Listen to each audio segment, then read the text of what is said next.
Today we will be looking at the structures of the brain that are needed for lab. And when we look at the brain, we can see that we have several structures within it that are visible. The largest of the structures is the cerebrum. The cerebrum is divided into several lobes. We have the frontal lobe, the parietal lobe, and the occipital lobe, and lastly the temporal lobe. The frontal lobe and the parietal lobe are separated by a special groove in the brain. This is the central sulcus.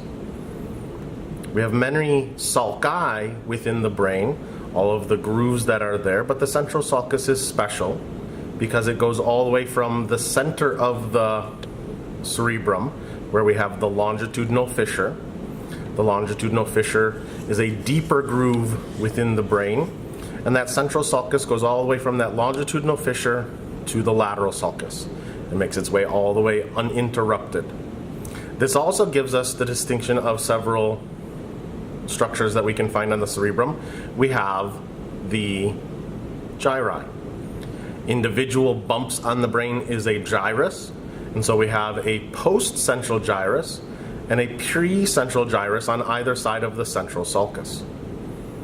The pre-central gyrus contains motor fibers. The post-central gyrus contains sensory fibers. The additional structures that we can see from the outer aspects of the brain are the cerebellum, and then we have the brainstem. The brainstem itself can be divided up into three regions. We have the midbrain, the pons, and the medulla oblongata. In addition to the brain structures that we have on the undersurface of the brain, we also have cranial nerves. There are 12 cranial nerves, 10 of which are associated with the brainstem. The first two, our olfactory and our optic nerves, are not coming directly off of the brainstem. The olfactory, in fact, we just have the olfactory bulb here. The actual nerves have been removed from the bulb itself. Those move back along the olfactory tract and make their way back into the brain. The optic nerves converge together at the optic chiasm and then extend as the optic nerve from there. We can see this little structure that I had to move out of the way. This is our pituitary gland. It rests just behind the optic chiasm. It's somewhat obscuring our next cranial nerve, which is our oculomotor nerve. Oculomotor nerve, our third cranial nerve, sits right on the front of the midbrain, kind of in between the pons and the midbrain itself. Our fourth cranial nerve, oculomotor, actually originates from the posterior aspect of the brainstem and wraps around to the front. Our fifth cranial nerve, we have our trigeminal nerve, comes down along the side here once again. Our sixth cranial nerve, our abducens nerve, begins at the junction between our pons and the medulla oblongata. From there we have our seventh cranial nerve, we have our facial nerve, our eighth cranial nerve, the vestibulocochlear nerve, and then we move over to the ninth cranial nerve. And so we're going to drop down onto the brainstem a little bit further, and we now have our glossopharyngeal nerve. Our vagus nerve is cranial nerve number 10. Our 11th cranial nerve is our spinal accessory or accessory cranial nerve. And then we're going to move back onto the anterior aspect of the brainstem for our 12th cranial nerve, the hypoglossal. As we remove the two halves of the brain, we can then appreciate the structures that can be seen on the inside of our brain as well.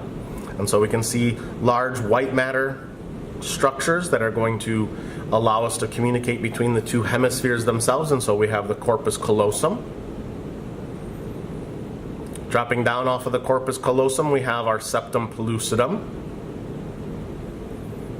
From there we have our diencephalon, The diencephalon contains the hypothalamus, the thalamus, and the epithalamus. Extending from the epithalamus, we have the pineal gland. And extending from the hypothalamus, we have the pituitary gland. Connecting both sides of our thalamus, we have the intermediate mass of the thalamus. And just above there, we have at the top of the diencephalon, we have the choroid plexus. The choroid plexus is going to help in making cerebrospinal fluid.